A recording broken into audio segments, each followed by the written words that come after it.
بسم اللہ الرحمن الرحیم رب اشرح لي صدری ویسر لی امری واحلل عقدۃ من لسانی الحمد للہ رب المشرقین والمغربین والصلاة والسلام على من قال الحسین منی وانا من الحسین وعلى آلہ واصحابہ فی الدارین اما بعد فاعوذ باللہ من الشیطان الرجیم بسم اللہ الرحمن الرحیم وبشر الصابرین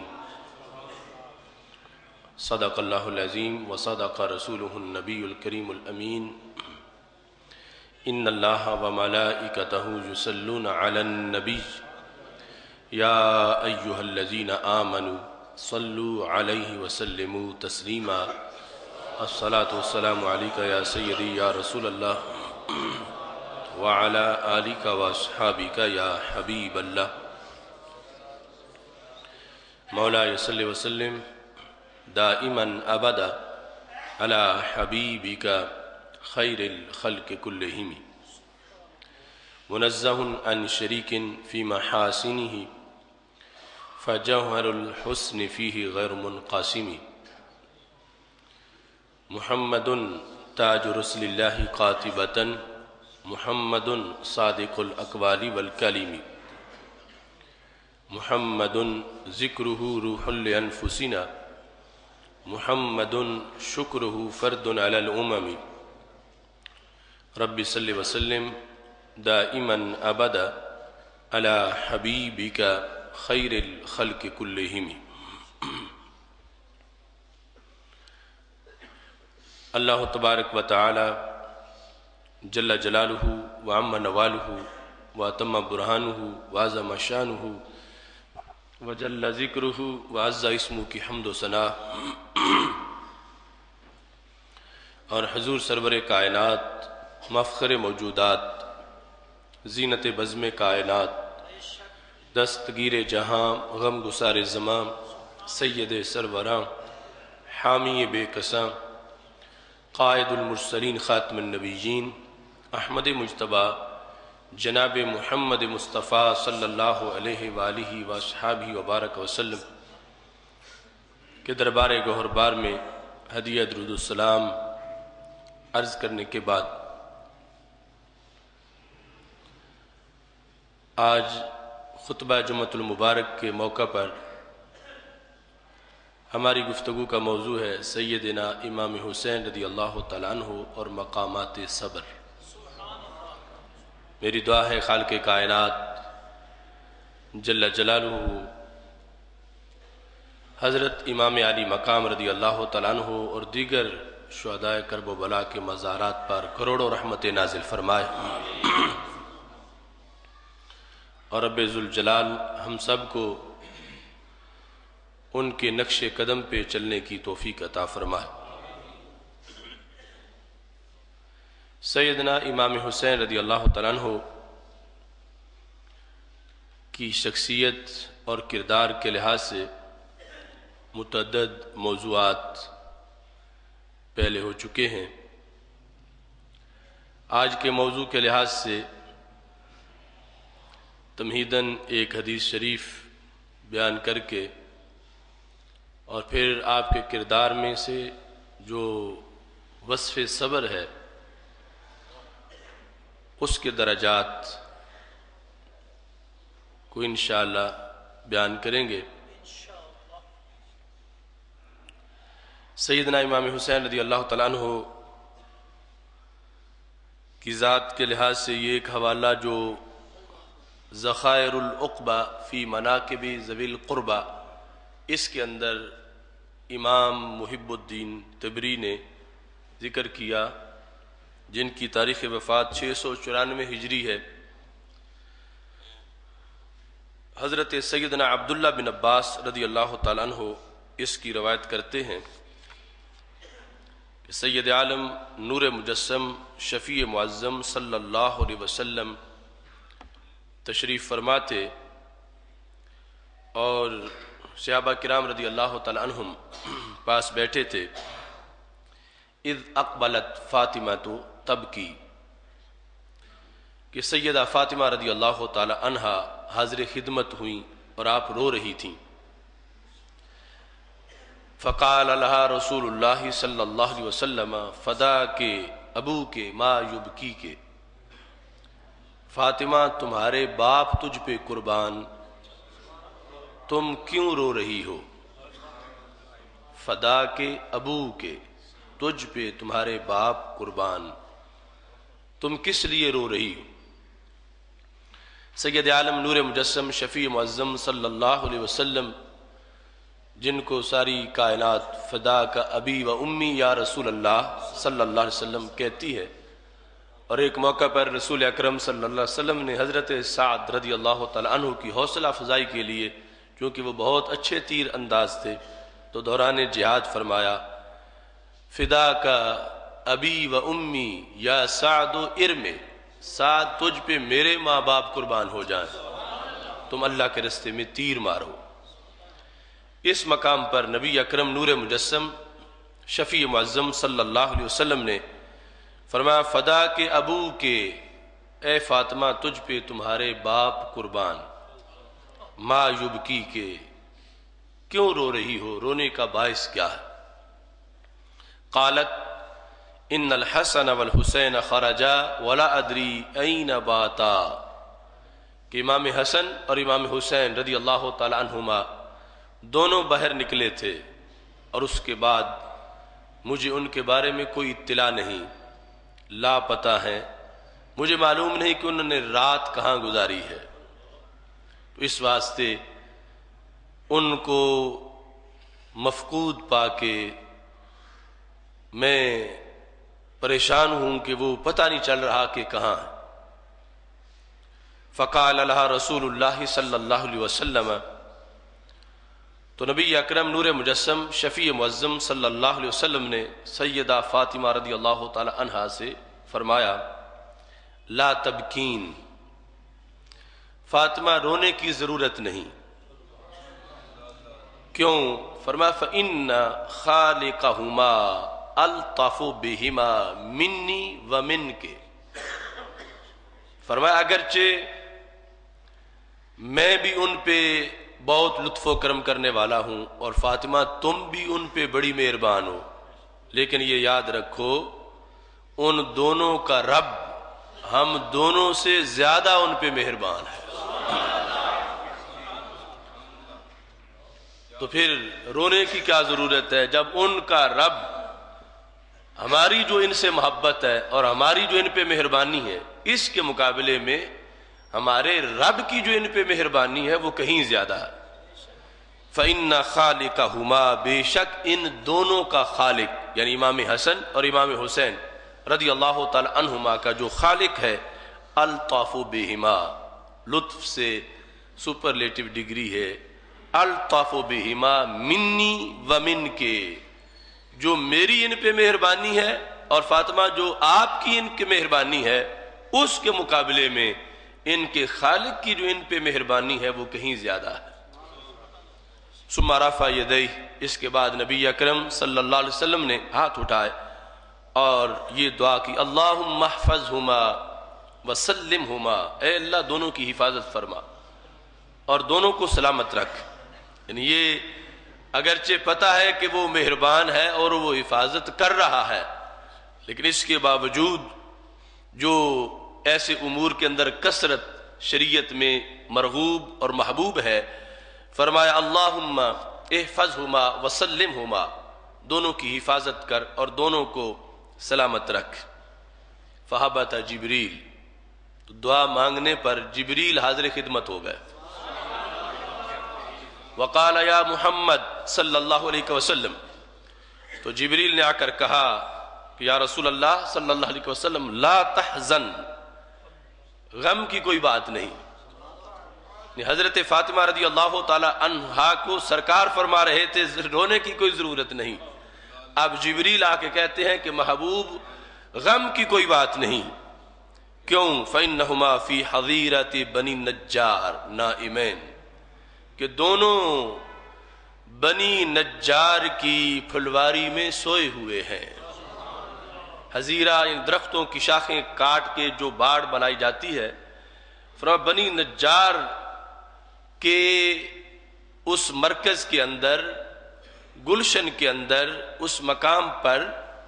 وہ دونوں سو رہے ہیں۔ اور کس انداز میں؟ وقد وکل اللہ بہما ملکا، رب نے ایک فرشتے کی ڈیوٹی وہاں لگا رکھی ہے۔ اللہ تعالیٰ نے اس کا کام یہ رکھا کہ وہ پہرا دے، وہ وہاں پہ ڈیوٹی دے رہا ہے، یحفظہما، جو دونوں کی حفاظت کر رہا ہے۔ فقام النبی صلی اللہ علیہ وسلم ومعہ اصحابہ، سید عالم نور مجسم شفیع معظم صلی اللہ علیہ وسلم اٹھ کے کھڑے ہو گئے، اور صحابہ کرام رضی اللہ تعالی عنہم بھی ساتھ چلتے جا رہے تھے۔ حتی اتی الحظیرہ، یہاں تک اس جگہ پہنچ گئے جہاں دونوں آرام کر رہے تھے۔ تو صورتحال کیا تھی؟ فرمایا فَإِذَا الحسن والحسین علیہم السلام معتنقین نائمین، دیکھا تو امام حسن اور امام حسین رضی اللہ تعالی عنہما وسلام اللہ علیہما دونوں حالت معانقہ میں آرام کر رہے تھے۔ چھوٹی عمر تھی، دونوں سو رہے تھے، اور جس طرح معانقہ کیا جاتا ہے اس حالت میں دونوں آرام کر رہے تھے۔ تو نبی اکرم نور مجسم شفیع معظم صلی اللہ علیہ وسلم نے دیکھا فَإِذَنْ الْمَلَكُ الْمُوَكَّلُ بِهِمَا، کہ جس فرشتے کی ڈیوٹی لگائی گئی تھی اس کا ڈیوٹی کا انداز کیا تھا؟ لَقَدْ جَعَلَ أَحَدَ جَنَاحَيْهِ تَحْتَهُمَا وَالْآخَرَ فَوْقَهُمَا، اپنے دو پروں میں سے فرشتے نے ایک پر دونوں کے نیچے بچھا رکھا تھا اور دوسرا پر دونوں کے اوپر تان رکھا تھا۔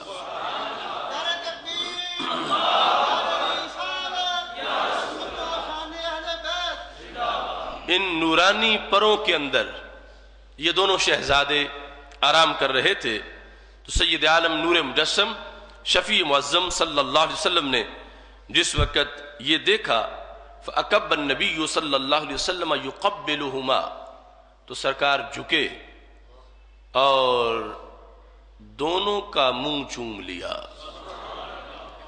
فَأَكَبَّ النَّبِيُّ صلی اللہ علیہ وسلم يُقَبِّلُهُمَا، چونکہ وہ نیچے لیٹے ہوئے تھے، رسول اکرم صلی اللہ علیہ وسلم جھکے ان پر، اور جھکنے کے بعد دونوں کو چوما۔ اور جس وقت گل قدس کی نرم و نازک پتیوں کی ٹھنڈک حضرت امام حسن اور حضرت امام حسین رضی اللہ تعالی عنہما تک پہنچی، حتی انتبہا من نومہما، تو دونوں کی نیند ہی اڑ گئی، دونوں بیدار ہوئے۔ سید عالم نور مجسم شفیع معظم صلی اللہ علیہ وسلم، جن کے طلبوں کے بوسے کے لیے عرش بے قرار ہو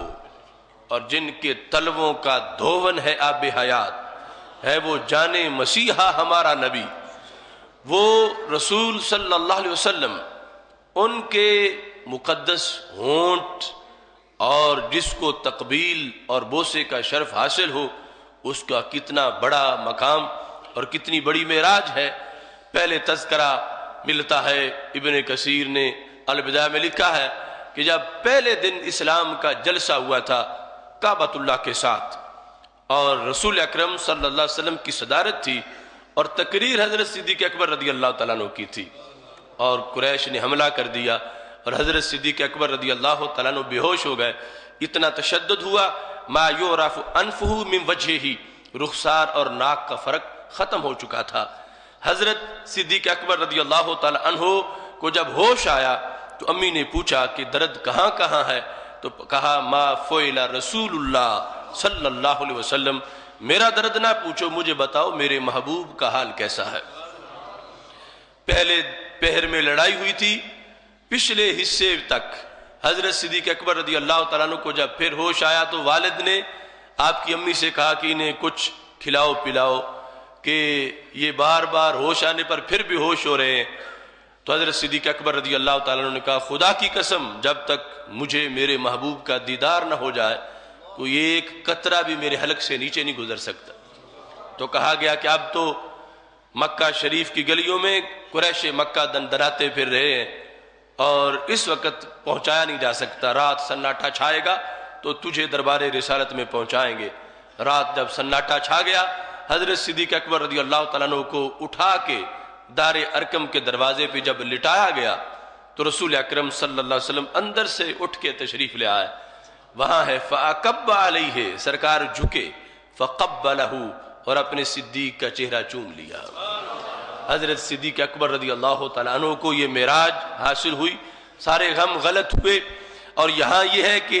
حضرت امام حسن اور حضرت امام حسین رضی اللہ تعالیٰ عنہ جو حظیرہ بنی نجار میں سو رہے تھے، نبی اکرم نور مجسم شفیع معظم صلی اللہ علیہ وسلم جب پہنچے تو آپ نے جھک کے دونوں کو چوما، اور چومنے کے بعد رسول اکرم نور مجسم شفیع معظم صلی اللہ علیہ وسلم نے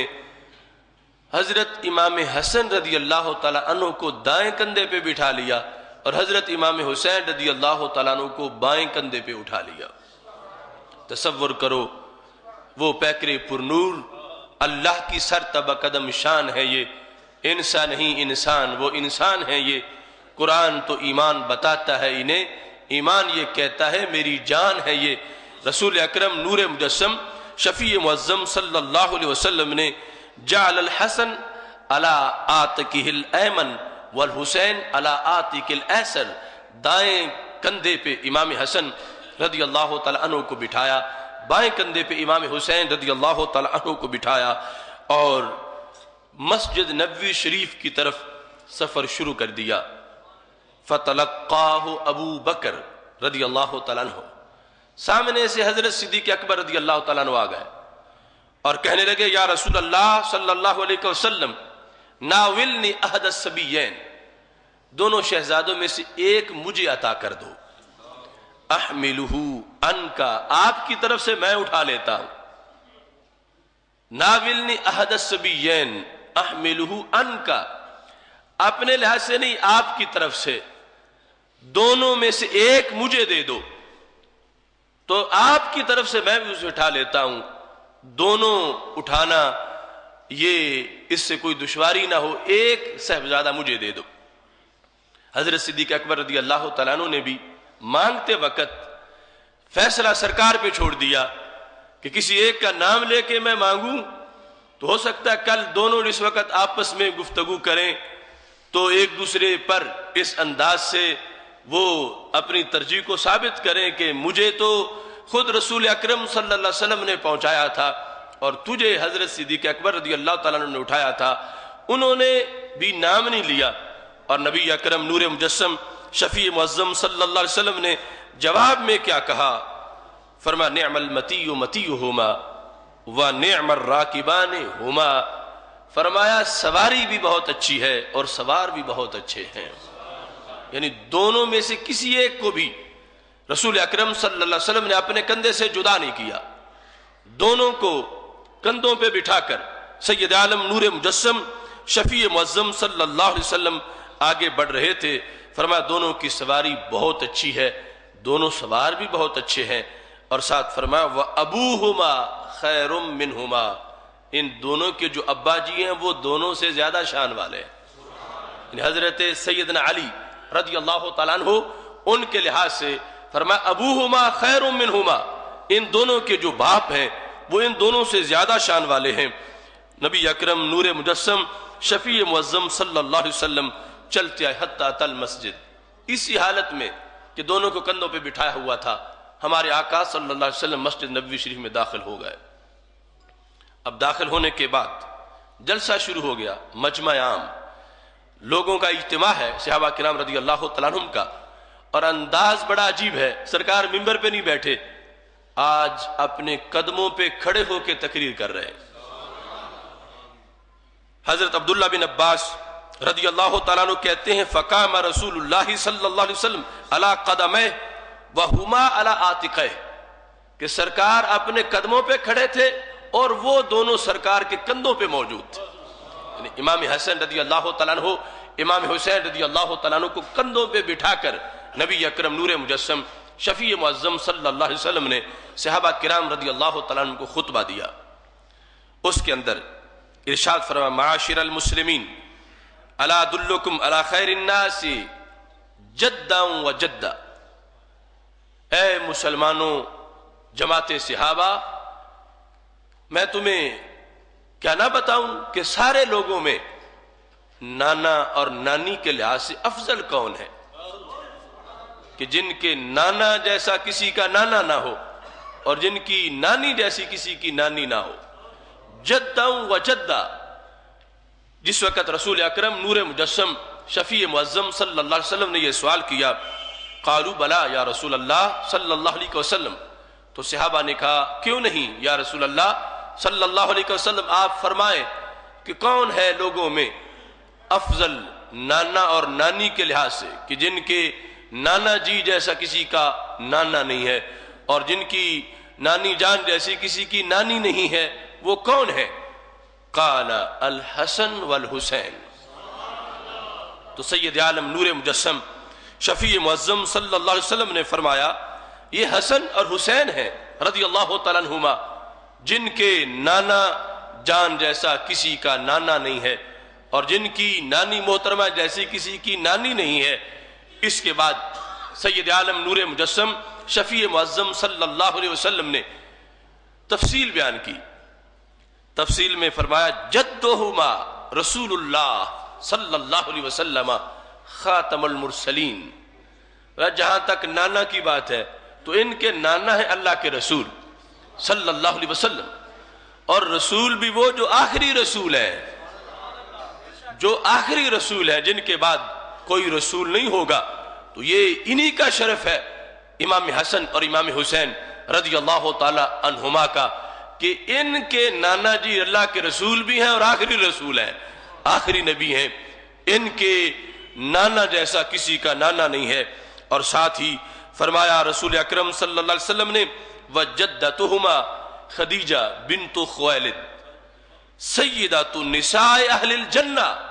فرمایا ان کی نانی جان حضرت خدیجہ بنت خویلد رضی اللہ تعالی عنہا ہیں جو جنتی عورتوں کی سردار ہیں۔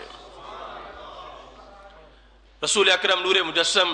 شفیع معظم صلی اللہ علیہ وسلم نے پھر ارشاد فرمایا الا ادلکم علی خیر الناس عما و عمہ، صحابہ میں کیا تمہیں نہ بتاؤں کہ لوگوں میں چچا اور پھوپھی کے لحاظ سے سب سے افضل کون ہے، کہ جس کے چچا جیسا کسی کا چچا نہ ہو، جس کی پھوپھی جیسی کسی کی پھوپھی نہ ہو۔ تو قالوا بلا یا رسول اللہ صلی اللہ علیہ وسلم، صحابہ نے کہا کیوں نہیں یا رسول اللہ صلی اللہ علیہ وسلم، آپ ارشاد فرمائیں کہ کون ہے وہ جس کی چچا جیسا کسی کا چچا نہیں اور جس کی پھوپھی جیسی کسی کی پھوپھی نہیں۔ تو ہمارے آقا علیہ الصلوۃ والسلام نے اس موقع پر ارشاد فرمایا الحسن والحسین، امام حسن اور امام حسین رضی اللہ تعالیٰ عنہما، اس لحاظ سے بھی یہ خیر الناس ہے، ان کے چچا جیسا کسی کا چچا نہیں اور ان کی پھوپھی جیسی کسی کی پھوپھی نہیں۔ اب وضاحت کرتے ہوئے سرکار نے آگے بیان کیا، مجمع لگا ہے، سرکار کھڑے ہیں، کندھوں پہ دونوں کو بٹھا رکھا ہے اور ساتھ ہی یہ گفتگو فرما رہے ہیں۔ تفصیل کرتے ہوئے ہمارے آقا علیہ الصلوۃ والسلام نے ارشاد فرمایا عمہما جعفر بن ابی طالب، ان کے چچا حضرت جعفر طیار رضی اللہ تعالی عنہ ہیں، جو سیدنا علی المرتضیٰ رضی اللہ تعالیٰ عنہ کے بڑے بھائی تھے۔ حضرت جعفر کا ذکر کر کے نبی اکرم نور مجسم شفیع معظم صلی اللہ علیہ وسلم نے فرمایا کہ حسنین کے چچا جیسا کسی کا چچا نہیں ہے، چونکہ حضرت جعفر رضی اللہ تعالیٰ عنہ انہوں نے کلمہ پڑھا اور پھر ہجرت حبشہ کی، اور پھر اس انداز میں فراق اور جدائی کے اندر انہوں نے وقت گزارا کہ رسول اکرم صلی اللہ علیہ وسلم ہجرت کر کے مدینہ شریف پہنچے۔ یہ سارا جو وقت ہے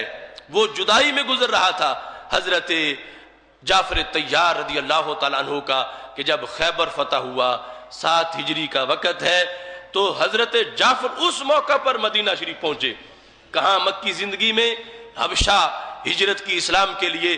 واپس لوٹے فتح خیبر پر۔ تو ہمارے آقا علیہ السلام نے فرمایا کہ آج ہم جعفر کے آنے کی خوشی منائیں یا خیبر کی فتح کا جشن منائیں؟ تو پھر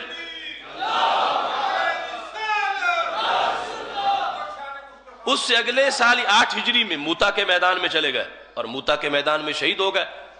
وہ حضرت جعفر جن کے بارے میں سرکار نے فرمایا یطیر مع الملائکۃ فی الجنۃ حیث یشاء، کہ ان دو بازو کٹ گئے تھے تو رب نے 2 پر دے دیے ہیں، جنت میں جدھر چاہتے ہیں فرشتوں کے ساتھ اڑتے پھر رہے۔ وہ جعفر طیار یا جعفر ذوالجناحین رضی اللہ تعالیٰ عنہ، ان کے بارے میں سرکار نے فرمایا کہ یہ چچا ہیں حسنین کریمین رضی اللہ تعالیٰ عنہما کے، اور یہ منفرد ہیں چچا کے لحاظ سے بھی۔ پھر فرمایا وعمتہما، ان دونوں کی جو پھوپھی ہیں وہ کون؟ ام ہانی بنت ابی طالب رضی اللہ تعالی عنہا، وہ حضرت ام ہانی بنت ابی طالب، وہ دار ام ہانی جو حرم میں جس جگہ سے رسول اکرم نور مجسم شفیع معظم صلی اللہ علیہ وسلم معراج پہ تشریف لے گئے تھے، تو حضرت ام ہانی رضی اللہ تعالی عنہا کا ذکر کرتے ہوئے رسول اکرم صلی اللہ علیہ وسلم نے فرمایا ان کی پھوپھی بھی عظیم ہیں اور حسنین کریمین کے چچا بھی عظیم ہیں۔ اس کے بعد رسول اکرم صلی اللہ علیہ وسلم نے پھر فرمایا الا ادلکم علی خیر الناس عما و عمہ، الا ادلکم علی خیر الناس خالا و خالہ، کیا میں تمہیں نہ بتاؤں کہ لوگوں میں ماموں اور خالہ کے لحاظ سے سب سے افضل کون ہے،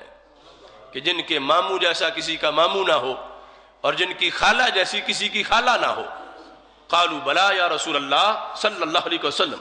تو صحابہ کرام رضی اللہ تعالیٰ عنہم نے کہا کیوں نہیں یا رسول اللہ صلی اللہ علیہ وسلم، آپ ارشاد فرمائیں۔ تو ہمارے آقا علیہ السلام نے فرمایا الحسن والحسین، یہ مقام و مرتبہ بھی امام حسن اور امام حسین رضی اللہ تعالی عنہما کا ہے۔ کس لیے؟ فرمایا خالہما القاسم ابن رسول اللہ صلی اللہ علیہ وسلم، ان کے ماموں حضرت قاسم ہیں جو رب کے نبی کے بیٹے ہیں، القاسم ابن رسول اللہ صلی اللہ علیہ وسلم، ان کے ماموں حضرت قاسم رضی اللہ تعالی عنہ ہے جو ابن رسول علیہ السلام ہیں، اور خالاتہما زینب بنت رسول اللہ صلی اللہ علیہ وسلم، اور ان کی خالہ حضرت زینب بنت رسول علیہ السلام۔ تو سید عالم نور مجسم شفیع معظم صلی اللہ علیہ وسلم کی 4 صاحبزادیاں ہیں، حضرت سیدہ زینب رضی اللہ تعالیٰ عنہا، حضرت سیدہ رقیہ رضی اللہ تعالیٰ عنہا، حضرت سیدہ ام کلثوم رضی اللہ تعالیٰ عنہا، یعنی عمر کے لحاظ سے یہ ترتیب ہے، اور پھر 4تھے نمبر پر عمر کے لحاظ سے یعنی چھوٹی ہیں اور جنتی عورتوں کی سردار ہیں سیدہ فاطمۃ الزہرا رضی اللہ تعالیٰ عنہا۔ تو ان میں حضرت سیدہ زینب سب سے بڑی ہیں، اور کئی وجوہات ہیں کہ اب خالہ میں بطور اعتزاز پہلے نمبر پر ذکر سرکار ان کا کس وجہ سے کر رہے ہیں؟ بظاہر دیکھنے سے ایک وجہ غالب نظر آتی ہے کہ حضرت سیدہ زینب رضی اللہ تعالی عنہا وہ ہیں کہ جنہوں نے راہ حق میں شہادت کا مقام پایا، شہادت کا درجہ پایا، کہ سیدہ زینب رضی اللہ تعالی عنہا ہمارے آقا علیہ السلام کی جو بڑی صاحبزادی ہے، جس وقت ہجرت کر کے مکہ شریف سے مدینہ شریف جا رہی تھیں تو رستے میں ان پر کچھ موذی لوگوں نے حملہ کیا، جس زخموں کی وجہ سے بالآخر ان کی شہادت ہو گئی، اور رسول اکرم نور مجسم شفیع معظم صلی اللہ علیہ وسلم نے فرمایا جو بخاری کی کتاب الجنائز میں موجود ہے کہ میری بیٹی کو صحابیات تم غسل دو، غسل دے کے فارغ ہو جاؤ تو مجھے بتانا۔ جب غسل دے کے فارغ ہوئی تو سرکار نے جو تہبند باندھا ہوا تھا چینج کیا، نیا باندھا، اور مستعمل اپنی چادر فرمایا یہ وہ کپڑا ہے جو میری بیٹی کے بدن سے لگنا چاہیے۔ وہ سیدہ زینب رضی اللہ تعالیٰ عنہ، ان کا تذکرہ کرتے ہوئے نبی اکرم نور مجسم شفیع معظم صلی اللہ علیہ وسلم نے یہاں اس انداز کا یہ خطبہ ارشاد فرمایا، ابھی دونوں کندھوں پہ بٹھائے ہوئے ہیں، ایسے میں ہمارے آقا علیہ السلام نے اب دست دعا بلند کیے،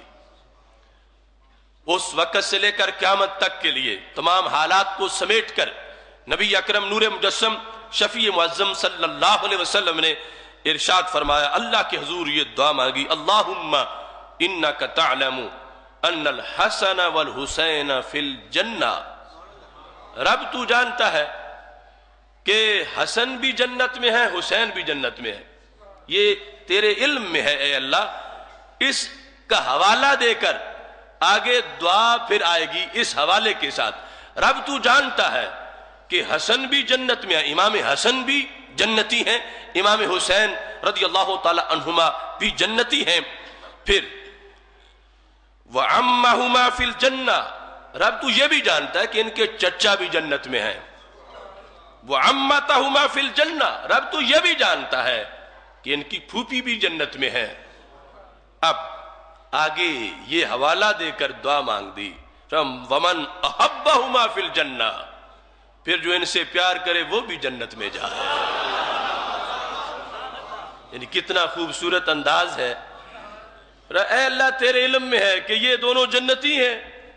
ان کے چچا بھی جنت میں ہے، ان کی پھوپھی بھی جنت میں ہے، تو پھر وَمَنْ أَحَبَّهُمَا فِي الْجَنَّةِ،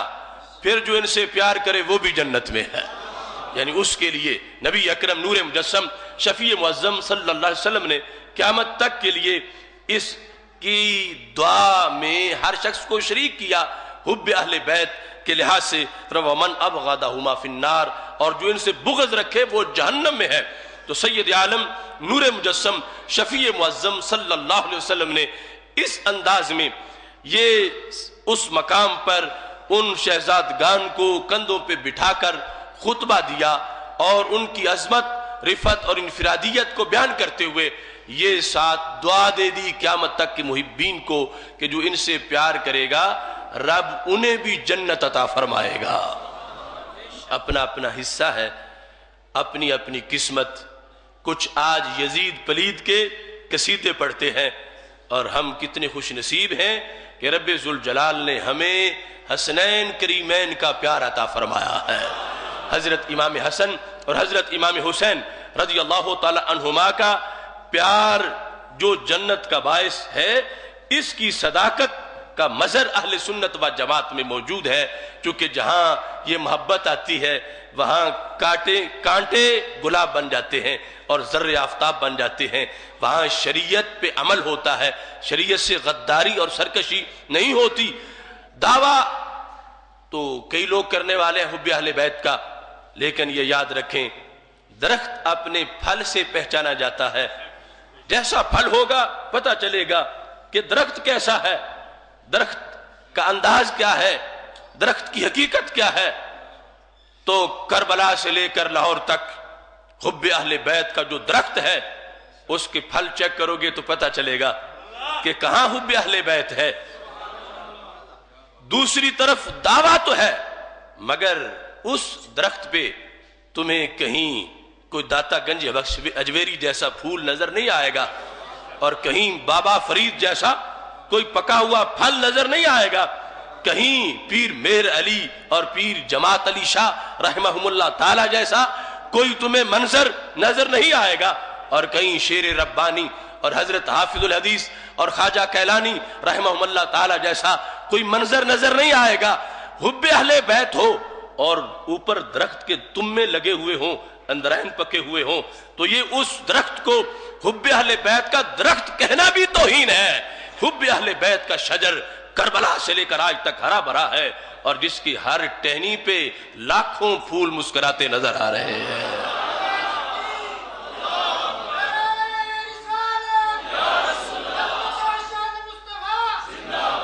اس پوری حدیث کا اس پوری حدیث کے ترجمے کو میں نے ان اشعار میں بیان کیا۔ احسان مانتا ہے زمانہ حسین کا، حور و ملک نے گایا ترانہ حسین کا، اب تک سخی کے ہاتھ کی دھومیں ہیں چار سو،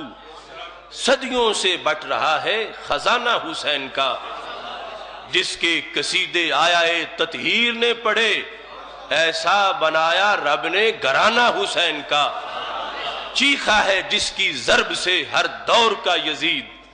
ایسا بنایا رب نے نشانہ حسین کا، حب حسین سے ملے جنت میں داخلہ، دیتا ہے چونکہ جنت نانا حسین کا، حب حسین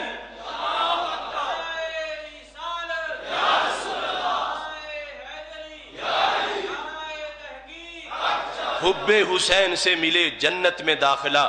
دیتا ہے چونکہ جنت نانا حسین کا، شرق و غرب میں چرچا ہے اس کے پیار کا،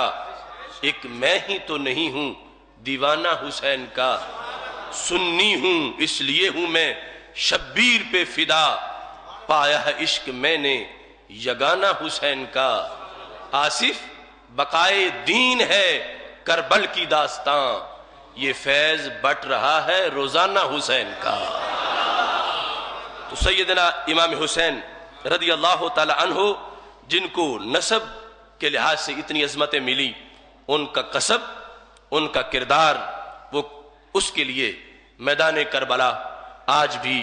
گواہی دے رہا ہے۔ حضرت سیدنا امام حسین رضی اللہ تعالی عنہ کے مقامات صبر، یہ بھی آپ کی امتیازی شانوں کو اجاگر کرنے والا موضوع ہے۔ گزشتہ جمعہ چونکہ میں نہ پہنچ سکا، بلکہ ہفتے کو صبح ہی دبئی میں چونکہ بین الاقوامی بک فیئر تھا، 2 دن کے لیے میں وہاں کتابیں خریدنے کے لیے چلا گیا، کیونکہ پوری دنیا سے تقریباً 700 سٹال انٹرنیشنل مکتبے جو ان کے لگے ہوئے تھے، اور بڑی بڑی نایاب کتابیں ملیں، تقریباً 7 لاکھ کی کتابیں خریدی گئیں، کیونکہ یہ ہے کہ چونکہ ہماری حقیقت دلیل سے ثابت ہے، اور دلیلیں کتابوں کے اندر موجود ہیں، اور جوں جوں زمانہ گزرتا جا رہا ہے وہ سارے حقائق نکھرتے جا رہے ہیں، اور ادارہ صراط مستقیم کا منشور یہ ہے کہ ہم دلیل دروازے تک پہنچانا چاہتے ہیں۔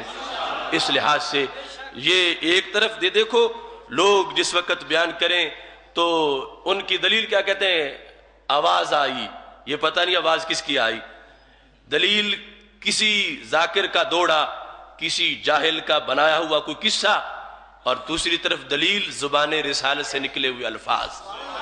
اب اس شان سے بڑی شان کون بیان کر سکتا ہے کہ جو شان سید عالم نور مجسم شفیع معظم صلی اللہ علیہ وسلم کی زبان سے نکلی کہ جب تک وحی یوحا کی تار نہیں ملتی اس وقت تک میرے محبوب کی زبان نہیں کھلتی،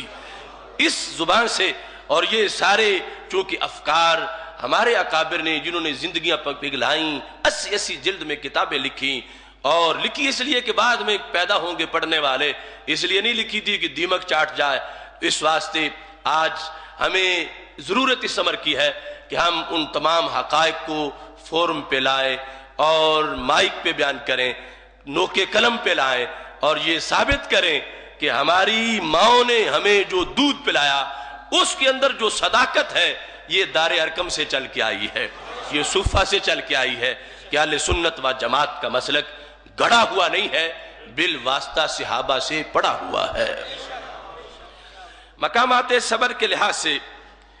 چند باتیں اختصار کے ساتھ آپ کے سامنے پیش کر رہا ہوں۔ قرآن مجید برہان رشید میں رب ذوالجلال نے مختلف آیات کے اندر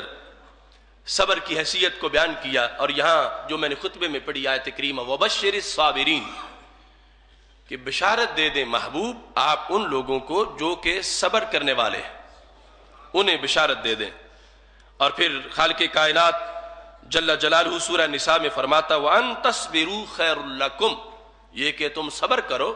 تمہارے لیے بہتر ہے، اچھا ہے۔ پھر رب ذوالجلال ارشاد فرماتا سورہ رات کے اندر وَالَّذِينَ صَبَرُوا ابْتِغَاءَ وَجْهِ رَبِّهِمْ، وہ لوگ جنہوں نے اللہ کی رضا کے حصول کے لیے صبر کیا، وَأَقَامُوا الصَّلَاةَ، نماز پڑھی، وَأَنفَقُوا مِمَّا رَزَقْنَاهُمْ سِرًّا وَعَلَانِيَةً، اور جو ہم نے ان کو رزق دیا اس سے وہ اعلانیہ اور پوشیدہ انہوں نے خرچ کیا۔ اور اس انداز میں وَيَدْرَؤُونَ بِالْحَسَنَةِ السَّيِّئَةِ، انہوں نے بدی کا جواب اچھائی سے دیا۔ اولئک لہم عقبی الدار، اللہ فرماتا جنت انہی کے لیے تیار ہے۔ سید عالم نور مجسم شفیع معظم صلی اللہ علیہ وسلم کی سینکڑوں احادیث اس امر کو واضح کرتی ہیں، اور ہمارے صوفیاء کرام نے معنی صبر کے بیان کرتے ہوئے درجات صبر تصوف کی کتابوں کے اندر پورے کے پورے ابواب اس سلسلہ میں موجود ہیں، کہ جب محبت ایڈوانس ہوتی ہے، بڑھتی چلی جاتی ہے، تو پھر ایسا مقام آ جاتا ہے کہ پہلے تو جب محبوب کے نام پر اذیت آئے اس کا درد اور محبت آپس میں برابر برابر ہوتے ہیں، لیکن بالآخر ایسا مرتبہ بھی آ جاتا ہے کہ محبوب کے انعام کے مقابلے میں محبوب کے نام پر جو تکلیف پہنچی اس کا لطف زیادہ آنا شروع ہو جاتا ہے۔ کربلا کا سفر، کربلا کے کمرہ امتحان میں حضرت امام حسین رضی اللہ تعالیٰ عنہ کی استقامت، سارے امتحانات اکٹھے ہو گئے۔ وَلَنَبْلُوَنَّكُمْ بِشَيْءٍ مِّنَ الْخَوْفِ وَالْجُوعِ وَنَقْصٍ مِّنَ الْأَمْوَالِ وَالْأَنفُسِ وَالثَّمَرَاتِ وَبَشِّرِ الصَّابِرِينَ۔ آزمائش پہ آزمائش، ابتلا پہ ابتلا، ظلم و ستم کی انتہا، گھر سے دور۔ شریعت میں ہے، ہمارے آقا علیہ السلام کا فرمان ہے، موت الغربۃ شہادۃ، پردیس میں کوئی چارپائی پہ مرے وہ بھی شہید ہوتا ہے۔ کربلا کے میدان کی تو اور بات ہے، گھر سے دور، دشمنوں کی عددی کثرت، پانی بند اور بھوک، اور پھر بیٹوں کی قربانی، اپنی قربانی، عزیز و اقارب اوفیا اصحاب کی قربانی، اور ان سب پر ایک ہی ادا کہ چاروں طرف سے کانٹوں میں گھیرا گیا ہے پھول، پھر بھی کھلا ہوا ہے عجب خوش مزاج ہے کہ حضرت امام حسین رضی اللہ تعالیٰ عنہ نے کسی ایک قربانی پر بھی احتجاج نہیں کیا، رب سے شکوہ نہیں کیا، شکایت نہیں کی، بلکہ سر تسلیم خم کرتے ہوئے اپنا سب کچھ اپنے دین کے لیے وقف کر دیا تھا۔ صبر کے مقامات میں ایک یہ ہے، چونکہ صبر کا معنی ہے حبس النفس، نفس کو روک کے رکھنا، بے صبری نہ ہو، یہ بنیادی معنی ہے حبس النفس، نفس کو روکنا کسی کام پر، یہ صبر ہے۔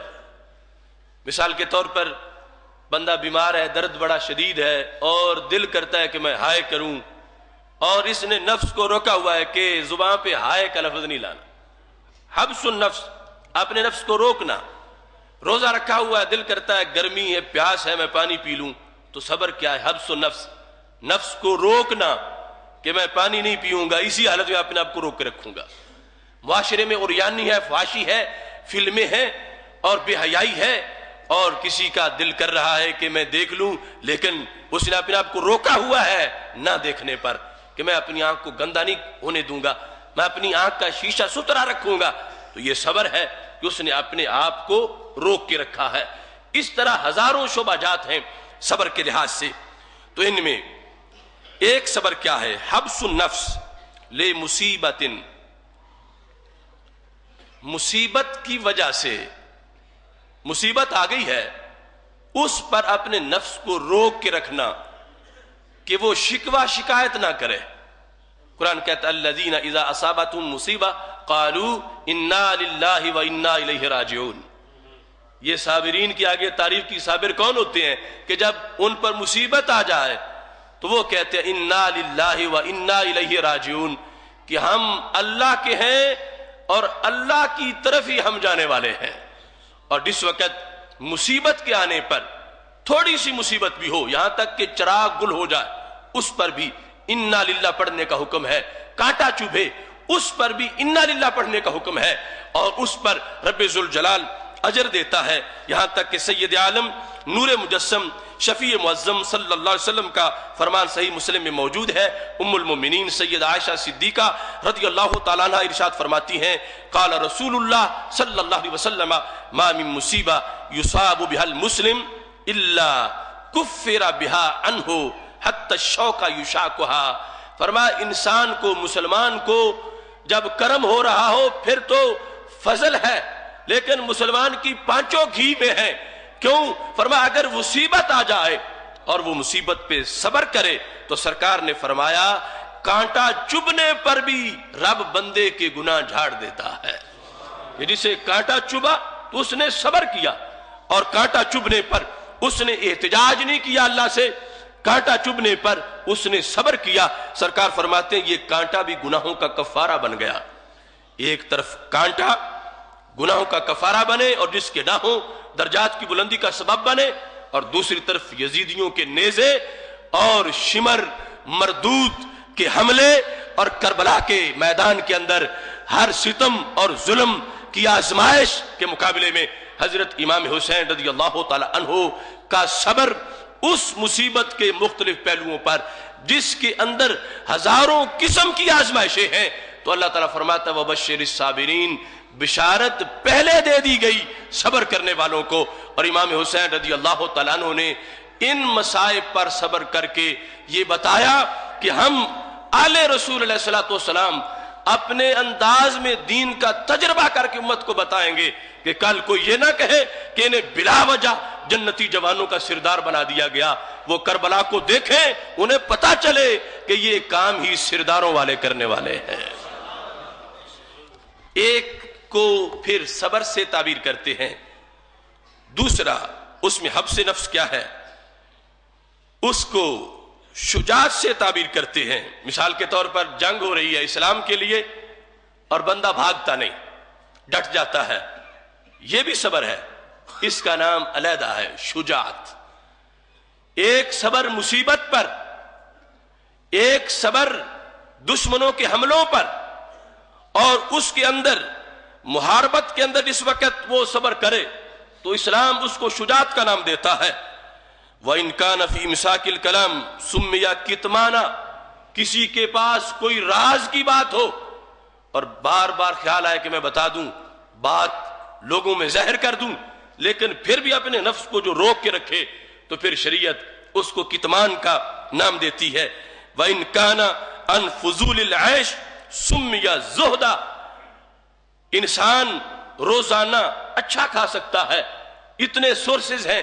کہ دل جو مانگے یہ مہیا کر سکتا ہے، لیکن اس کے باوجود وہ دل کی خواہشات پہ پابندی لگائے ہوئے ہے، وہ کچھ تھوڑا سا کھاتا ہے اور خواہشات کا پجاری نہیں بنا ہوا، اپنے نفس کو خواہشات سے روک کے رکھا ہے، تو شریعت ایسے صبر کو زہد کا نام دیتی ہے کہ اس کے اندر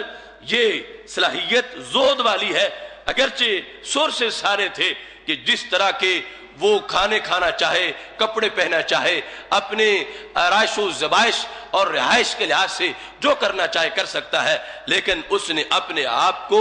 ایک دائرے کے اندر محدود کر کے رکھا ہوا ہے اور نفس کی خلاف ورزی کرتا ہے، خواہشات کو رونتا ہے، تو شریعت ایسے صبر کو زہد کے ساتھ تعبیر کرتی ہے۔ وَإِن كَانَ عَنْ شَهْوَةِ طَعَامٍ سُمِّيَ شَرْفَ النَّفْسِ وَإِن كَانَ عَنْ شَهْوَةِ الْفَرْجِ سُمِّيَ عِفًّا، شرمگاہ کو جو بندہ محفوظ کرتا، اس کی حفاظت کرتا، اور شرمگاہ جو ہے اس کے لحاظ سے خواہش جو ناجائز ہے اس کی طرف نہیں جاتا اور پیرا اس نے لگایا ہوا ہے، تو اس وقت جب حبس نفس کا معنی پایا جاتا ہے تو شریعت اس کو عفت سے تعبیر کرتی ہے کہ یہ بندہ عفیف ہے، پاک دامن ہے، اور اس کا یہ صبر اسے عفت کے اونچے مقام پر فیض کر دیتا ہے۔ ایسے ہی جس وقت غصے کے مواقع بڑے ہوں،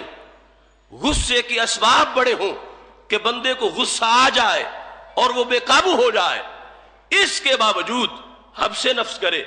کہ غصے کو نہ آنے دے اور اپنے آپ کو روک کے رکھے، تو شریعت ایسے صبر کو حلم سے تعبیر کرتی ہے کہ اس کے اندر حلم کا مرتبہ موجود ہے۔ اب یہ جو مختلف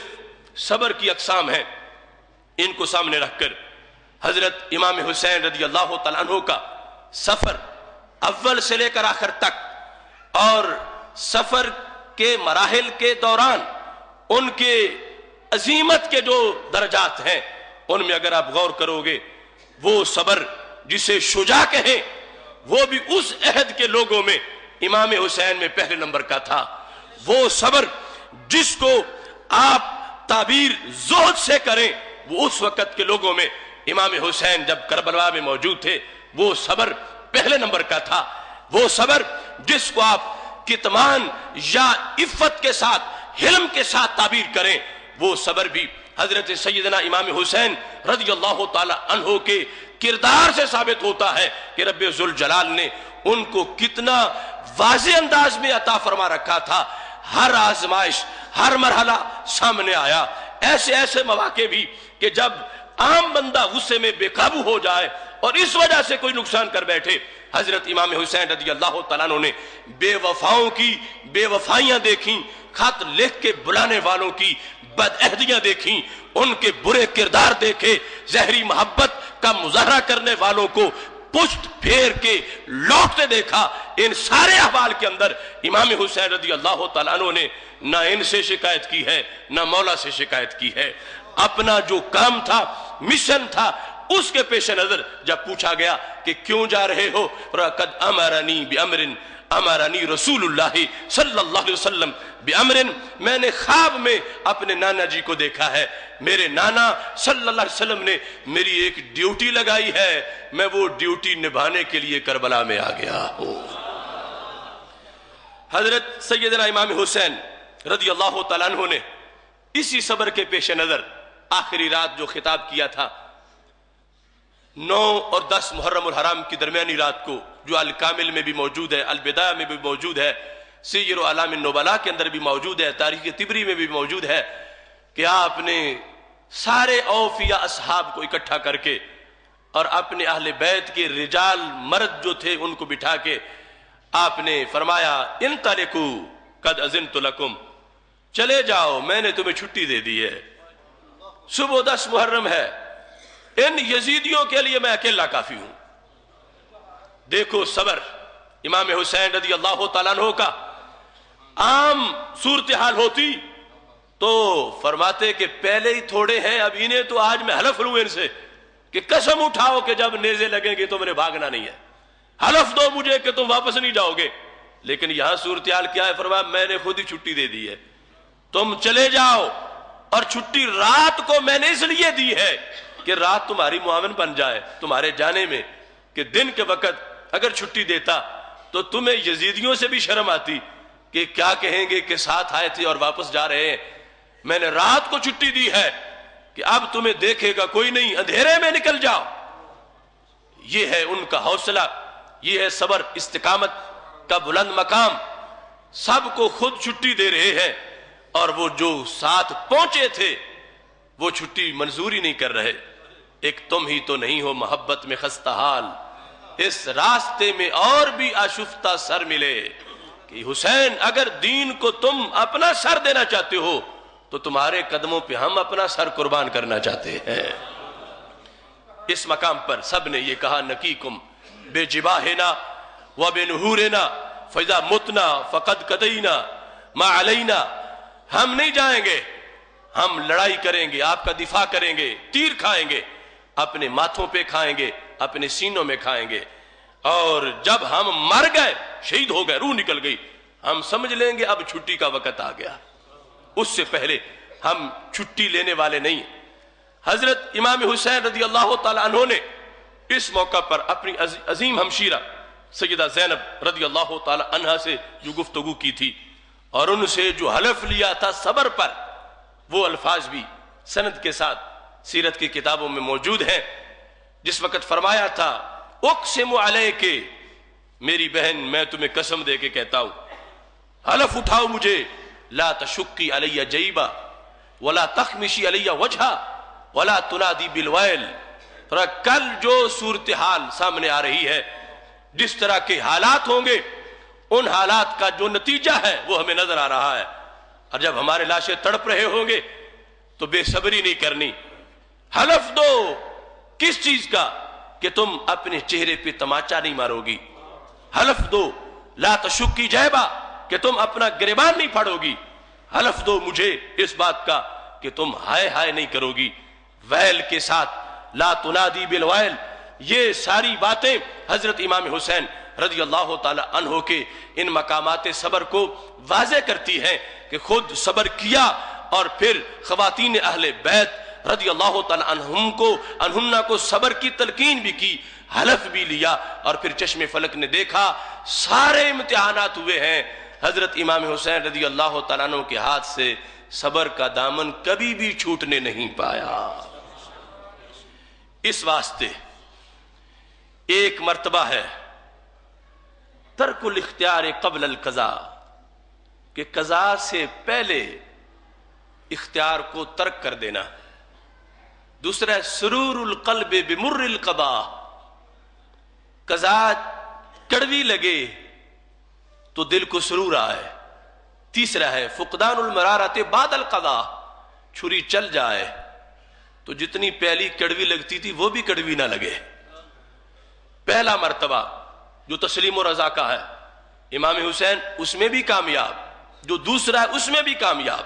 جو تیسرا ہے اس میں بھی کامیاب. ترک الاختیار قبل القضاء کہ دو رستے ہیں، ایک رستہ ہے لگتا ہے کہ ادھر جاؤں گا تو نقصان ہے، دوسرا ہے کہ ادھر جاؤں گا تو فائدہ ہے، اور ابھی وقت ہے کہ اس جگہ سے دونوں میں سے ایک کو اختیار کیا جا سکتا ہے. جو پیکرے تسلیم و رضا ہے وہ ایسے آپشن کے ہوتے ہوئے بھی اپنا اختیار استعمال ہی نہیں کرتے، اپنی مرضی استعمال ہی نہیں کرتے. ترک الاختیار قبل القضاء، یہ کربلا کا جو امتحان تھا اس کے انعقاد سے پہلے آپشن موجود تھا کہ حضرت امام حسین رضی اللہ تعالیٰ عنہ اس سے بچنا چاہتے تو بچ سکتے تھے، سائڈ سے گزر جاتے، روپوش ہو جاتے. اگر بیعت نہیں بھی کرنی تھی اور بھی اس طرح کے جو صورتحال تھی اس کو دیکھ کر یہ بچاؤ اپنے جسم کا، اپنی آل کا، اور ان حالات سے ٹکراؤ کے بغیر زندگی کا گزارا، یہ صورتیں تھیں. لیکن ترک الاختیار قبل القضاء، اس قضا کے مرحلے سے پہلے انہوں نے اپنی مرضی سے یہ انداز اختیار کیا. وہ جو خط لکھنے والے لوگ تھے دھوکہ انہوں نے دینے کی بھرپور کوشش کی، مگر میرے امام دھوکہ کھائے ہوئے نہیں تھے، عزیمت کا راستہ اپنائے ہوئے تھے. ارادے کے ساتھ عزیمت کے ساتھ اس راستے پہ چلے، اور گنجائش ہونے کے باوجود چھٹی قبول ہی نہیں کی. مکتب عشق کا دستور نرالا دیکھا، اس کو چھٹی نہ ملی جس نے سبق یاد کیا. آزمائش ہوئی تو اس وقت کے سب سے بڑے انسان کی کہ جن کو رب ذوالجلال نے اس وقت سب سے اونچا درجہ دیا ہے، وہی اسٹوڈنٹ ہے اس امتحان کے اور وہی پاس ہوئے. اور پھر اس کے اندر جو دوسرا مرحلہ آتا ہے وہ ہے کہ سرور القلب بمر القضاء. جب قضا کی چھری چلتی ہے تو چھری تو یقیناً کڑوی ہے، لیکن یہ جو پیکر تسلیم و رضا ہے اس کا مقام کیا ہوتا ہے؟ سرور القلب بمر القضاء. جوں جوں قضا کی چھری کی تلخی بڑھتی ہے ادھر سے لذت بھی اتنی آ جاتی ہے، آپس میں بیلنس ہو جاتا ہے. جتنے درجے کا درد اتنے درجے کی لذت، جان دے رہے ہیں زخم ہو رہے ہیں، جتنے درجے کا درد اتنے درجے کی لذت. اور پھر اس سے اگلا مرحلہ فقدان المرارت بعد القضاء. پہلے تو درد محسوس ہوتا تھا لیکن جب چھری چل گئی تو لذت باقی رہ گئی، درد کا نشان بھی پیچھے نہیں بچا. یہ ہے ان کا انداز. تجھے وہ شاخ سے توڑیں زہے نصیب تیرے کہ تڑپتے رہ گئے گلزار میں رکیب تیرے. حضرت سیدنا امام حسین رضی اللہ تعالیٰ عنہ کربلا کے کمرہ امتحان میں رب ذوالجلال کی حمد کرتے ہوئے، شکر کرتے ہوئے انہوں نے اپنی قربانی پیش کی، مشن کے لیے اپنی جانیں پیش کی، اور قیامت تک کے لیے کربلا کو ایک درسگاہ بنا دیا کہ جو بھی دین کے لیے قربانی دینا چاہے گا اس کے لیے آسانی ہوگی. کہ جب اتنا مقدس جسم کہ سوئیں تو فرشتے نیچے پر بچھائیں اور اوپر پر تانے، اتنا مقدس پیکر جو سرکار اپنے کندھے پہ بٹھائیں، اتنا مقدس جسم کہ سیدہ فاطمہ الزہرا رضی اللہ تعالی عنہا کہ وہ شہزادے جنہیں سرکار اپنا پھول قرار دیں، اگر دین کے لیے وہ بدن قربان ہو سکتے ہیں تو پھر ہمارے جسموں کی حیثیت کیا ہے. اس واسطے آسانی کر دی حضرت امام حسین رضی اللہ تعالیٰ عنہ کے اس کردار نے. آج ہمارے لیے یہ سعادت ہے کہ ہمارے حصے میں ان کا مشن آیا، ہمارے حصے میں ان کی محبت آئی، اور ہمارے حصے کے اندر ان کا پیغام آیا جو انہوں نے اس وقت بھی کہا تھا لوگوں سے خطاب کرتے ہوئے. قال علی ولی اخی رسول اللہ صلی اللہ علیہ وسلم، قال علی ولی اخی ان الحسن والحسین سیدا شباب اہل الجنہ وقرۃ عین اہل السنہ. لوگوں میں وہ حسین ہوں کہ میرے لیے اور میرے بھائی جان حسن کے لیے اللہ کے رسول علیہ السلام نے فرمایا تھا کہ یہ دونوں جنتی جوانوں کے سردار بھی ہیں اور سنیوں کی آنکھ کی ٹھنڈک بھی ہیں. قرۃ عین اہل سنہ کے الفاظ الکامل میں ابن اسیر نے لکھے ہیں، قرۃ عین اہل سنہ، اہل سنت کی آنکھ کی ٹھنڈک ہے۔ یہ لفظ بھی بڑے قابل غور ہیں۔ آج اہل سنت کے لفظ سے بھی لوگوں کو دھوکہ دیا جا رہا۔ خوارج اپنا نام اہل سنت والجماعت رکھے ہوئے ہیں۔ اس ملک میں اہل سنت کا کسی فساد سے کوئی تعلق نہیں ہے۔ ہمارے ملک میں فساد ہو رہا ہے روافض کا، خوارج کا، جھگڑا ہے رافضیوں کا، خارجیوں کا، اور اس جھگڑے میں ہمارا نام استعمال ہو رہا ہے، اور میڈیا پر اسے سنی شیعہ فساد کہا جا رہا ہے۔ یہ جو شیعہ کے ساتھ جن کا معاملہ ہے وہ لوگ سنی نہیں ہیں، وہ خارجی ہیں جو یزید کو امیر المومنین کہتے ہیں، جنہوں نے رشید ابن رشید جیسی کتابیں لکھی ہیں، اور جن کی وجہ سے آج فساد ہو رہا ہے۔ سنی تو وہ ہوتا ہے، اس کی پہچان کیا ہے؟ کہ جس کی آنکھ کی ٹھنڈک امام حسین ہو۔ الکامل میں یہ لفظ ہے قرۃ عین اہل سنہ، کہ امام حسن اور امام حسین رضی اللہ تعالی عنہما یہ سنیوں کی آنکھ کی ٹھنڈک ہے۔ اس بنیاد پر اہل سنت کا مقدس لقب جو کہ صحابہ کرام رضی اللہ تعالیٰ عنہ سے چلا ہے اور آج تک پہنچا ہے، اب کچھ لوگ جو ہیں خوارج اور اپنی خارجیت کو چھپانے کے لیے اہل سنت کا لیبل لگا کے ہمیں بدنام بھی کرنا چاہتے ہیں، اور ہمارا ٹائٹل بھی ہم سے چھیننا چاہتے ہیں، اور ہمیں اس صداقت کے جو ہم وارث اور حامل ہیں، ہمیں اس گراؤنڈ سے معاذ اللہ تاریخ کے دھارے میں آؤٹ کرنا چاہتے ہیں۔ تو یہ وقت ہے کہ ہم ان پہ واضح کریں۔ ہم چونکہ اس ملک کے بنانے والے ہیں، 20 لاکھ اہل سنت کی قربانی سے یہ ملک بنا ہے، ہم سے یہ جلتا ہوا دیکھا نہیں جاتا۔ ہم اس کو کوئی جلائے تو برداشت نہیں کر سکتے، اور دوسرے کرائے کے رہائشی ہے، جلا کے کسی اور کے پاس چلے جائیں گے۔ اس واسطے دن رات دھماکے اور فساد اور اس طرح کی صورتحال ملک میں ان لوگوں نے بنا رکھی ہے۔ ہم یہ جو آپس میں متحارب جتھے گروہ ہیں روافض و خوارج، ان سے بھی یہ اپیل کرتے ہیں کہ ہمارے ملک کو تباہ نہ کریں، برباد نہ کریں، اور اہل سنت چیتے کی آنکھ لے کے زندہ رہیں۔ ہمارے ایسے مظاہروں سے اہل سنت کا کوئی تعلق نہیں ہے جو ملک میں آج ایک پارٹی کی طرف سے کیے جا رہے ہیں۔ اہل سنت و جماعت ہم ہیں، اور یہ کتاب و سنت کی روشنی سے ثابت ہے، تاریخ سے ثابت ہے۔ خوارج وہ تھے، نصب الرایہ میں وہ حدیث موجود ہے کہ حضرت علی رضی اللہ تعالیٰ عنہ کے مجمع میں اٹھ کے بندہ کھڑا ہو گیا اور اس نے کہا کہ تم امیر المومنین بنے ہوئے ہو، تم تو مومن بھی نہیں ہو، امیر المومنین کیسے ہو سکتے ہو؟ امیر المومنین کے لیے پہلے مومن ہونا تو ضروری ہے، علی تم تو مومن بھی نہیں ہو، معاذ اللہ۔ تو حضرت علی رضی اللہ تعالیٰ عنہ نے کہا کیوں، کیا وجہ ہے؟ تو اس نے آیت پڑھی، کہتا ہے ان الحکم الا للہ، حکم صرف خدا کا ہے، اور تم نے بندوں کا مانا ہوا ہے، کیونکہ حضرت امیر معاویہ رضی اللہ تعالیٰ عنہ سے صلح کے لیے تم نے حضرت عمر بن عاص اور حضرت ابو موسیٰ اشعری کو حکم مانا تھا، تو جو حکم غیر کو مانے وہ تو قرآن کا منکر ہوتا۔ یہ ہے ان کی کفر کی مشینری کہ جن کے گھر قرآن اترتا رہا ان کے ایمان پر حملہ کر دیا کہ علی تم مومن نہیں ہو۔ تو حضرت علی رضی اللہ تعالیٰ عنہ کا کلمۃ حق ارید بہا الباطل، بات 100% سچی ہے اور کہنے والا 100% جھوٹا مطلب لے رہا ہے۔ یعنی یہ شروع سے ان کا طریقہ ہے آیات کو یوں پڑھنے کا۔ حضرت علی رضی اللہ تعالیٰ عنہ نے کہا کلمۃ حق ارید بہا الباطل، نصب الرایہ حدیث کی کتاب ہے، اس میں لکھا ہے کہ حضرت علی نے جب لشکر لیا اور حرورہ بستی جو عراق کی ہے، جو خارجیوں کا ہیڈ کوارٹر تھا، وہاں پہنچے، ہزاروں کی تعداد میں خوارج وہاں اکٹھے تھے، تو حضرت عبداللہ بن عباس رضی اللہ تعالی عنہ نے درمیان میں کردار ادا کیا مصالحت کے لیے۔ آپ چلے گئے مذاکرات کے لیے، آپ نے خوارج سے کہا کیوں تم اس بندے سے جھگڑتے ہو جو داماد رسول علیہ السلام سیدنا علی رضی اللہ تعالی عنہ اتنی شان والے، تم ان کے خلاف کیوں، تمہیں تکلیف کیا ہے، اپنا اعتراض بیان کرو۔ تو انہوں نے جو اعتراضات کیے پہلے نمبر پہ یہ تھا، انہوں نے کہا کہ ہمارا کوئی پلاٹ مربع کا جھگڑا نہیں ہے، ان سے ہمارا قرآن کا جھگڑا ہے۔ تو فرمایا کیسے جھگڑا ہے قرآن کا؟ تو کہنے لگے کہ قرآن کہتا ہے ان الحکم الا للہ، حکم صرف رب کا ہے،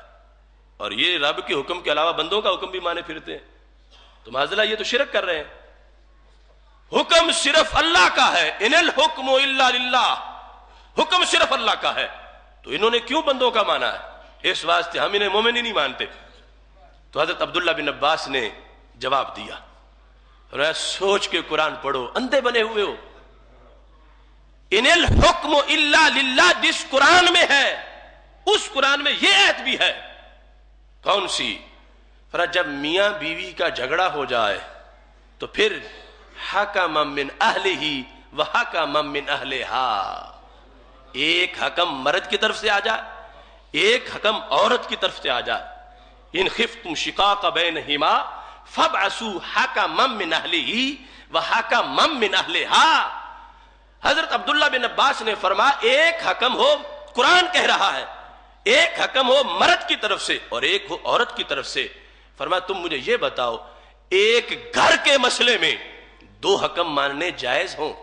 تو پوری امت کے مسئلے میں مانے گئے تو جرم کیا ہو گیا؟ پوری امت کے مسئلہ تھا جو حضرت علی رضی اللہ تعالیٰ عنہ نے مان لیا، تو یہ حکم من اہلہ و حکم من اہلہا، یہ دو حکم اللہ کے علاوہ ہیں اور قرآن کہہ رہا ہے۔ تو ان الحکم الا للہ کا معنی یہ نہیں جو تم سمجھتے ہو، معنی یہ ہے کہ حکم حقیقت میں اللہ کا ہے،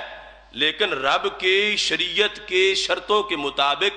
جو اہل ہو اسے بھی منصب مل جاتا ہے کہ وہ فیصلہ کرے، لوگوں کے درمیان حکومت کرے، حکم کرے۔ پھر فرمایا دوسری آیت سنو کہ قرآن مجید میں ہے اگر حالت احرام میں کوئی شکار کرتا ہے تو پھر اس پر اس کی مثل لازم ہے۔ مثال کے طور پر کبوتر کوئی مار دے، کوئی خرگوش مار دے، اس پر مثل لازم ہے۔ مثل میں آگے دو قول ہیں کہ مثل اتنا جانور خرید کے دے دے کسی کو یا اتنے پیسے دے، یہ آگے دو جدا ہے۔ مثل کیسی ہو، کون فیصلہ کرے گا کہ یہ جو مرا ہے 15ویں صدی میں آج اس خرگوش کی قیمت کتنی ہے؟ تو کیا آیت اترے گی 15ویں صدی میں کہ جس نے فلاں حاجی نے خرگوش مارا وہ 40 ریال دے دے؟ تو قرآن نے کہا نہیں، آیت نہیں آئے گی، یحکم بہ ذوی عدل منکم۔ فرمایا ہر زمانے میں دو عادل آدمی جو فیصلہ کر دیں گے وہی قرآن کا فیصلہ ہوگا کہ اگر حاجی نے کبوتر مارا ہے تو کتنے پیسے دے، حاجی نے خرگوش مارا ہے تو کتنے پیسے دے۔ فرمایا چونکہ ریٹ تو بدلتے رہیں گے تو شریعت یہ نہیں معین کر کے جائے گی کہ 4 ریال دے دے، 10 دے دے۔ شریعت نے چھوڑ دیا ہے کس پر؟ یحکم بہ ذوی عدل منکم، تم میں سے اس زمانے کے، جس زمانے کی بات ہے، دو عادل آدمی جو حکم کر دیں تو وہی قرآن کا حکم ہے۔ تو آپ نے فرمایا ربع درم کا لفظ استعمال کیا، فرمایا 4 آنے کا خرگوش مر جائے تو 2 حکم ماننے جائز ہو جائیں، اور پوری امت کے خون کا مسئلہ ہو تو کسی کو حکم مانے تو شرک ہو جائے، یہ کیسے ہو سکتا؟ حضرت عبداللہ بن عباس رضی اللہ تعالی عنہ کے دلائل سن کے 20,000 خارجیوں نے توبہ کر کے اہل سنت کا مذہب قبول کر لیا۔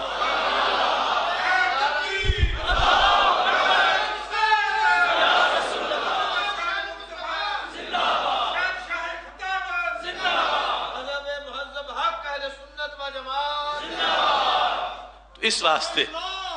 آج بھی وہ اپنے جھنڈوں پہ للہ الامر لکھے ہوئے، ان الحکم الا للہ والی پرانی پارٹی جو آیت کو لکھ کے غلط مطلب نکال کے حضرت مولا علی رضی اللہ تعالیٰ عنہ جیسے عظیم ولی اور ولایت کے تاجدار پر شرک کا فتویٰ لگا دیں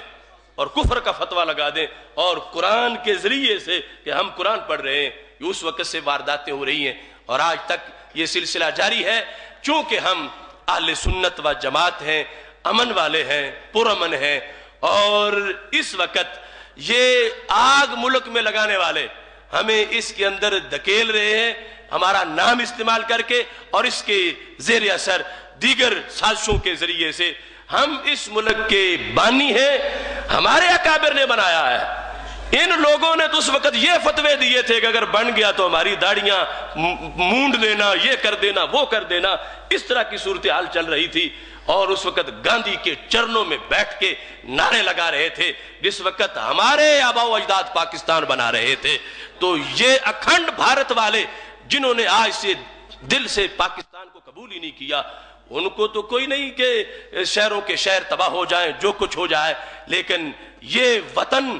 یہ ایک قسم کی مسجد ہے، یہ کلمے کی بیس پہ بنا ہے، یہ برادریزم کی وجہ سے نہیں، یہ رنگ و نسل کی وجہ سے نہیں کہ گوروں کا ملک ہے یا کالوں کا ملک ہے یا فلاں برادری والوں کا ملک ہے، نہیں، یہ دین کے کلمے والوں کا ملک ہے۔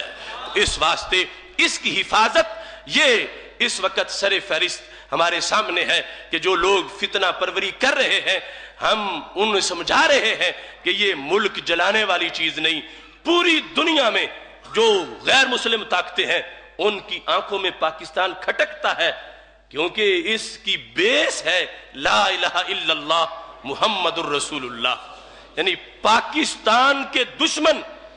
پاکستان کے جو دشمن ہیں، یہود ہیں، نصارہ ہیں، جو بھی ہیں، وہ کلمے کی وجہ سے ہیں، کلمے کی بنیاد پر۔ یعنی اسرائیلی بچے جو ہیں ان کو سمجھایا جاتا ہے پرائمری کے اندر کہ اگر پوری دنیا میں کوئی تمہارا دشمن ہے تو وہ پاکستان ہے۔ یعنی اپنی جو انہوں نے مذہبی تعلیمات بنائی ہوئی ہیں اس کے پیش نظر وہ سمجھتے ہیں کہ یہ ہے آپ ہماری اپوزیشن۔ پوری کائنات کے اندر اس طرح قادیانیوں کا شر ہے اور سارے شریر ان کا گٹھ جوڑ وہ پاکستان میں اس طرح کے حالات پیدا کر رہے ہیں۔ ہم اہل سنت و جماعت پاکستان کا سواد اعظم ہے اور غالب اکثریت ہماری ہے اور ہم اس ملک کے بنانے والے ہیں، اور ہمارے اکابر نے بانی پاکستان قائد اعظم محمد علی جناح کے ساتھ مل کر اس ملک کو بنایا تھا، آئین اس کا، دستور اس کا، اور اس کے لحاظ سے ساری جو شکوک ہیں اس کو مکمل کیا۔ آج پاکستان کی سیکورٹی فورسز اور پاکستان کی نگرانی کرنے والی جو قوتیں ہیں ان پر معاذ اللہ فتوے لگائے جا رہے ہیں۔ جو راتوں کو جاگتے ہیں تو ملک سوتا ہے، جو پہرا دیتے ہیں بارڈروں پر تو کاشتکاروں کی کھیتیاں بچی ہوئی ہیں، دکانداروں کی دکانیں بچی ہوئی ہیں، اور فیکٹری مالکوں کی فیکٹریاں بچی ہوئی ہیں کہ وہ اپنا گھر بار چھوڑ کے بارڈروں پہ کھڑے ہیں اور پہرا دے رہے ہیں۔ آج ان پہ فتویٰ زنی کرنے والے کہ یہ شہید نہیں ہیں، یہ ملک دشمن عناصر ہیں جو پاکستان کے اندر فساد پھیلانا چاہتے ہیں۔ دیکھو آج منور حسن کا جو بیان چند دن پہلے آیا، مودودی کی کتاب الجہاد پڑھو، اول سے لے کر آخر تک اس نظریے کے خلاف ہے جس کی حمایت آج کی یہ جماعت کر رہی ہے۔ اس کی تفہیم القرآن پڑھ لو، اس میں یہ لکھا ہے کہ جس وقت ایک حکومت قائم ہو جائے، اگرچہ اس میں غلطیاں بھی ہوں، اس میں کچھ خرابیاں بھی ہوں، لیکن کنٹرول آ جائے ایک مرتبہ، اس کے خلاف نکلنا حرام ہے، اس کے خلاف اٹھنا حرام ہے۔ یہ جسے کل ان کی سوچ حرام کہتی تھی، آج اسے ہی ان کی سوچ اسلام کہہ رہی ہے۔ آج اسے ہی ان کی سوچ جس کو کل انہوں نے فساد کہا تھا، آج اس کو جہاد کہہ رہے ہیں۔ یہ اندھی سوچ، گمراہ کن سوچ، گلی میں بند ہو جانے والی سوچ، جو کل امام حسین کو باغی کہیں اور آج اپنے بونے بونوں کو مجاہد اور شہید کہیں، یہ اس سوچ پر موت طاری ہوئی ہے اور ان کی غلطی کی بنیاد پر وہ بند دروازے بند گلی میں گئے ہیں۔ اللہ کا فضل ہے اہل سنت و جماعت کل بھی سر اٹھائے ہوئے تھے اور آج بھی سر اٹھائے ہوئے ہیں۔ اس واسطے میں آپ تمام حضرات سے امن کی اپیل کرتا ہوں، اور ملک میں جو